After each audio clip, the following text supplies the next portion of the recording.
Assalamualaikum warahmatullahi wabarakatuh. Pada perkuliahan data mining kali ini, kita masih melanjutkan dari slide sebelumnya, dari minggu lalu. Untuk materi hari ini adalah tentang, sebenarnya tinggal sedikit saja ya, tentang sumber dataset. Jadi dari mana dataset yang akan kita gunakan untuk melakukan proses mining. Terdapat sejumlah sumber standar yang bisa Anda gunakan gitu ya. Atau istilahnya secondary data ya. Jadi data ini sudah dikumpulkan oleh orang lain, disimpan di dalam repositori yang bisa diakses banyak orang. Beberapa riset untuk mengetes sebuah algoritma baru itu biasanya akan menggunakan dataset standar yang memang sudah tersedia dan tervalidasi kebenarannya. Jadi memang sangat disarankan kita untuk menggunakan sumber dataset yang sudah ada daripada harus mengambil dataset baru ya, kita ambil sendiri yang belum bisa dipastikan atau bisa dijamin kevalidannya. Beberapa sumber dataset yang tersedia untuk data mining itu yang pertama adalah dari UCI.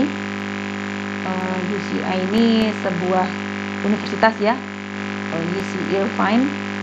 Jadi dia memiliki arsip untuk dataset yang sering digunakan dalam proses machine learning. Alamatnya ada di sini. Jadi kumpulan database, teori, data generator untuk komunitas machine learning. Dataset yang ada di dalam UCI ini cukup banyak ya, sudah dikumpulkan sejak tahun 87 dan ini menjadi sumber utama dari machine learning di mana jumlah rujukan dokumennya 1000 kali. Jadi diakses atau disitasi 1000 jumlah sitasinya, menjadikan sebagai salah satu dari top 100 dokumen yang paling banyak dirujuk di bidang computer science. Isi dari UCI ya, biasa saja ini Anda bisa melihat atau menampilkan berdasarkan apa yang ingin ditampilkan datasetnya. Jadi ada dataset yang memang spesifik untuk tugas klasifikasi, ada yang khusus untuk regresi atau clustering atau yang lainnya. Paling banyak memang sampai saat ini adalah klasifikasi atau berdasarkan jenis atributnya, kategori, numerik, atau campuran, berdasarkan tipe datanya, multivariat, univariat, time series, ya, sekuensial, atau teks, atau yang lainnya. Area, bidang areanya, ya silakan nanti dilihat untuk UCI datasetnya. Terakhir saya cek ini jumlahnya 418, kemungkinan sudah bertambah atau mungkin juga bisa berkurang karena ada dataset yang dihapus. Dihapus ini karena biasanya ada lisensi ya, misalkan hanya diizinkan untuk dipublish di UCI selama beberapa waktu. Jika sudah lewat dari masa waktunya, wajib dihapus. Jadi jumlahnya tidak pasti ya, tidak harus selalu 418. Kalau kita lihat satu contoh ambil data dari situ adalah misalkan ini dataset yang paling populer ya, iris. Ini adalah dataset dari sebuah bunga iris, di mana di sini dia cukup sederhana, jumlah datanya tidak terlalu banyak ya, cukup 150. Kemudian jumlah atributnya ada 4, hanya mengukur lebar dan panjang dari kelopak bunga. Kemudian areanya adalah life science ya, berhubungan dengan bidang biologi. Biasanya sering dipakai untuk tugas klasifikasi. Missing values no, artinya semua datanya lengkap, tidak ada atribut yang kosong. Karakteristiknya multivariat, lalu atributnya tipenya real. Ya, ini cukup banyak yang sudah menggunakan dataset ini ya, 1 juta. 1 juta kali data ini diakses. Didonasikan tahun 88 oleh R.A. Fisher. Ini bentuknya seperti ini. Lalu isinya, kalau kita klik di sini ya, data folder, itu kita akan masuk lagi ke halaman untuk memilih mau membuka yang mana, data, yang .data atau .names. Kalau yang .names ini adalah keterangan atribut dari Iris tadi untuk menjelaskan gitu ya, apa saja 4 atribut tadi. Ada sepal length, ya ini penamaan dari kelopak bunga iris, sepal width, lebar, lalu petal length, dan petal width. Jadi cuma panjang dan lebar saja dari kelopak bunganya dan juga mahkota bunga. Lalu kelasnya, ada 3 kelas pada dataset tersebut. Jenis bunga merujuk ke Iris setosa, Iris versicolor, atau Iris virginica. Berdasarkan dari lebar dan panjang kelopak serta mahkotanya.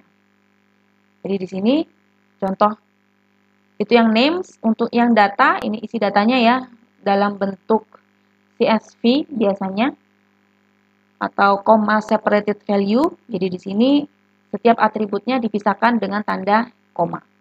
Jadi kalau di bahasa Inggris koma itu adalah titik ya. Jadi koma yang betul-betul koma itu untuk memisahkan per atributnya.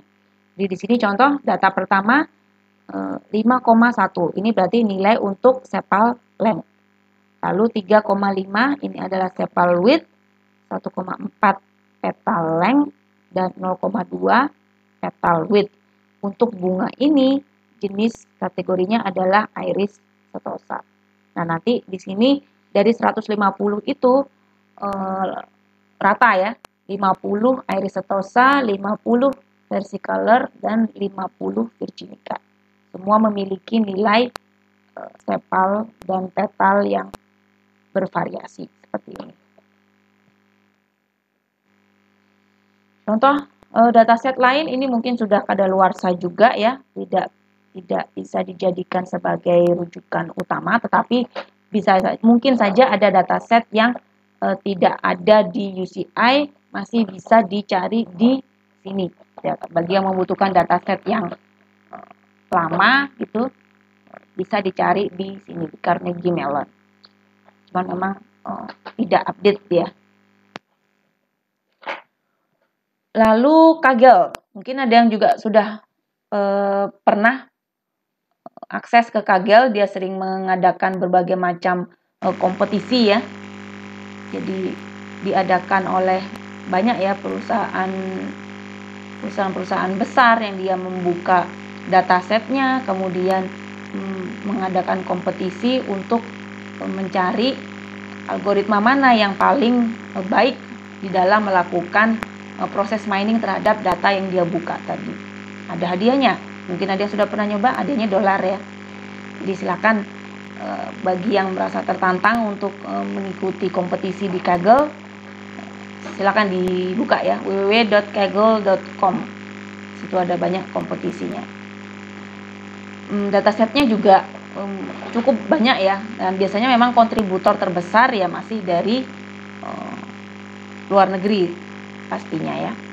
Jadi penyakit jantung, kemudian ini contohnya adalah saham di bursa saham Dow Jones, lalu suicide rate, gitu ya, bunuh diri, catatan kasus bunuh diri yang ada sejak tahun 85 sampai 2016, jadi cukup besar ini datasetnya.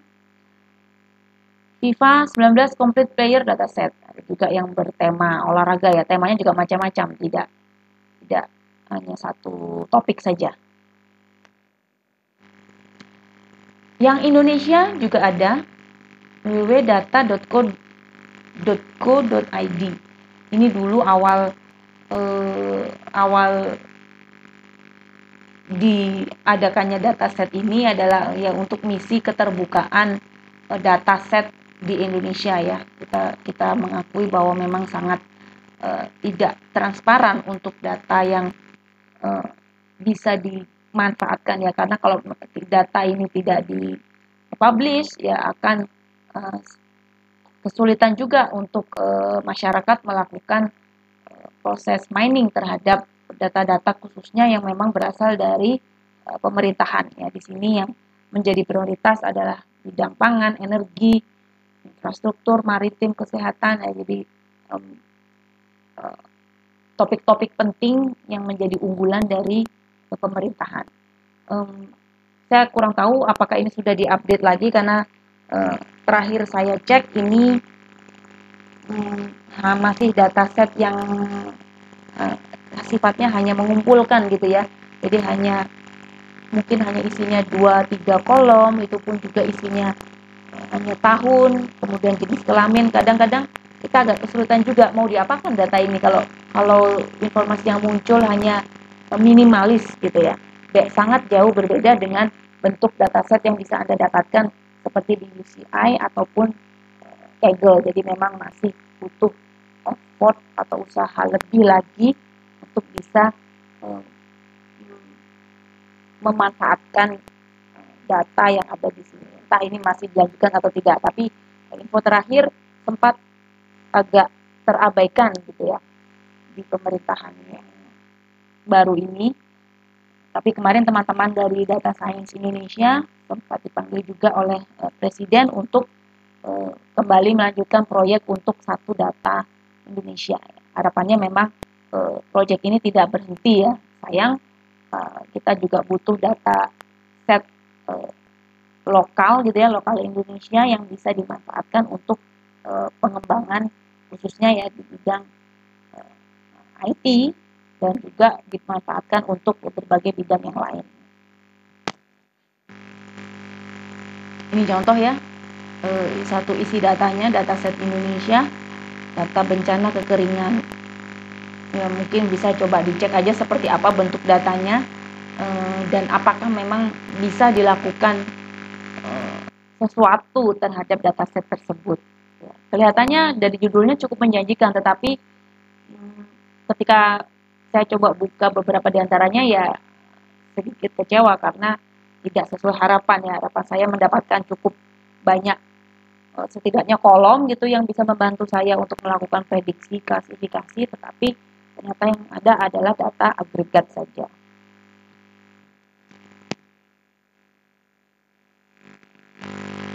Kemudian alternatif lain, ya, ini mungkin tidak dari pemerintah. Kalau tadi adalah yang punya pemerintah, kalau ini adalah dari komunitas Artificial Intelligence Indonesia. Jadi mungkin mereka ingin memiliki memang ini satu kebutuhan utama untuk mendapatkan data yang valid dan bisa dilakukan macam-macam prediksi pada data tersebut. Ya, artinya kebutuhan itu menyebabkan mereka membentuk sendiri komunitas untuk supply datasetnya, atapdata.ai. Belum banyak ya, tapi sudah cukup layak untuk saya bisa katakan ini lebih baik daripada satu data Indonesia itu tadi ya. Sepertinya juga mengikuti jejaknya dari Kaggle, dia juga mengadakan beberapa kompetisi ya. Saya kurang tahu ini hadiahnya apakah memang ada hadiah uang di sini atau hanya sekedar mencari ya medali, misalkan bisa mendapatkan medali seperti itu. Jadi dia berasal dari komunitas ya. Oke, itu tadi beberapa sumber dataset. Berikutnya adalah format dataset. Jadi kalau sudah Anda download salah satu dataset dari berbagai macam sumber, ada yang datasetnya berekstensi ARFF atau Attribute Relation File Format. Ini biasanya digunakan untuk tools WK. Yang lainnya adalah ekstensi CSV tadi ya, Comma Separated Value. Jadi masing-masing ini punya ciri sendiri-sendiri. Jadi kalau yang ARFF tadi menggunakan keterangan add relation dan add attribute. Kalau yang CSV, baris pertama menunjukkan judul atribut atau kolom. Kemudian ada juga yang ekstensinya dot data. Mirip dengan CSV, tidak ada baris judul atribut. Saya bisa atau nanti saja pada saat kuliah untuk mencontohkan tipe-tipe data dalam bentuk ARFF ataupun CSV ya. Tools untuk data mining ada beberapa yang bisa Anda gunakan di sini. MATLAB ini yang sudah lama banyak digunakan. Tidak hanya untuk data mining ya, untuk kecerdasan buatan juga sering dipakai MATLAB. Bahasa pemrograman untuk komputasi numerik milik MathWorks, dan ini adalah berlisensi. MATLAB punya kemampuan untuk manipulasi matriks, ya, plot fungsi, dan makanya menjadi favorit juga bagi anak dari jurusan engineer ya, khususnya untuk plotting grafik dari data set yang dimiliki, kemudian mengimplementasikan berbagai macam algoritma, membuat user interface ya, aplikasi berbasiskan MATLAB, menjembatani dengan bahasa pemrograman lain, jadi engine-nya pakai MATLAB, tetapi kemudian nanti misalkan diproses dengan bahasa lain, itu juga dimungkinkan ya, jadi ada proses bridging di situ. Nah, untuk data mining sendiri, ada kemampuan MATLAB yang bisa dimanfaatkan untuk analisis data. Misalnya pada tahap pre-processing, kita bisa melakukan scaling, interpolate, clip, thresholding, smoothing, filtering, ya, itu untuk keperluan pre-process. Yang lainnya adalah untuk melakukan operasi numerik, melakukan statistik dasar, curve fitting atau memfitkan ke dalam kurva, analisis Fourier, analisis matriks, persamaan diferensial, itu bisa diselesaikan oleh MATLAB. Selain itu juga dia punya toolbox, ya, software-software potongan software instan gitu yang bisa langsung dimanfaatkan. Dia juga sudah punya GUI-nya sendiri untuk analisis lanjut ya. Curve fitting, optimisasi, fuzzy logic, neural networks, image processing itu sudah disediakan toolbox sendiri. Jadi memang dia cukup sangat lengkap ya untuk MATLAB ini fiturnya. Seringkali kita tidak perlu untuk generate aplikasi, tapi cukup menggunakan toolbox kita sudah bisa mendapatkan hasil untuk mining kita. Itu untuk yang MATLAB, jadi berlisensi, berbayar. Alternatif lain yang open source dari MATLAB itu adalah Octave. Dari segi tampilan dia cukup mirip ya dengan MATLAB. Bagi orang yang sudah familiar dengan MATLAB, masuk ke Octave tidak akan terlalu kesulitan dengan layoutnya karena menunya mirip, walaupun dengan kemampuan yang ya masih jauh lah kalau dibandingkan dengan MATLAB ya. Kalau MATLAB sangat lengkap. Kalau yang Octave ini beberapa fungsi utama dari MATLAB pastinya ada di dalam Octave. Jadi tidak terlalu tertinggal juga dengan MATLAB. Jadi fungsi-fungsi utama yang memang wajib ada di MATLAB itu ada di Octave. Tapi mungkin tidak selengkap, mungkin ada toolbox seperti di MATLAB dan sebagainya. Itu belum sampai ke situ ya. Tapi ini akan masih terus berkembang karena open source. Yang lainnya adalah WK. WK ini singkatan dari Waikato Environment for Knowledge Analysis. Ini memang menggunakan nama unik Waikato karena dibuat oleh University of Waikato di New Zealand. Dia software paket untuk melakukan proses machine learning. Ditulis dalam bahasa Java. Lisensinya gratis. Ya, freeware dia. Untuk data mining, dapat juga melakukan tugas standar data mining ya, pre-process, clustering, klasifikasi, regresi, feature selection. Dia juga bisa menyediakan akses ke database, tetapi masih atau tidak mendukung untuk multi-relational data mining. Jadi multi-relational ini adalah tabel yang berelasi dengan tabel lain ya, jadi kayak join gitu ya. Memang agak susah kalau untuk proses mining ya, lebih mudah dan lebih cepat kalau data itu flat dalam satu file gitu ya. Jadi tidak apa-apa kita kopikan saja semua data yang dibutuhkan ke dalam satu tabel. Jadi nanti hanya bekerja pada satu tabel itu saja, tidak perlu harus lintas tabel. Cara menggunakan WK bisa dengan berbagai macam cara ya, dengan user interface bawaan. Jadi dia sudah punya GUI-nya. Lalu bisa juga dengan command line bagi yang suka dengan mengetik perintah seperti di Linux ya. Sudah familiar dengan mengetikkan perintah, dia juga bisa dengan command line. Experimenter ini fitur untuk membandingkan kinerja beberapa algoritma. Jadi kita bisa jalankan beberapa algoritma ya. Saya mau membandingkan kinerja algoritma Naive dengan ID3 untuk melakukan klasifikasi pada dataset X. Jadi kita bisa tinggal pilih ya. Jadi dia akan mengerjakan dulu yang algoritma pertama, mengerjakan algoritma yang kedua, lalu bisa dilihat kinerjanya. Atau kalau kita mau menggunakan atau mengimport library-nya di dalam program kita, bisa kita tinggal panggil library-nya wk.jar. Ini adalah ekstensi untuk library di Java. Ya tentunya dengan menggunakan bahasa Java ya.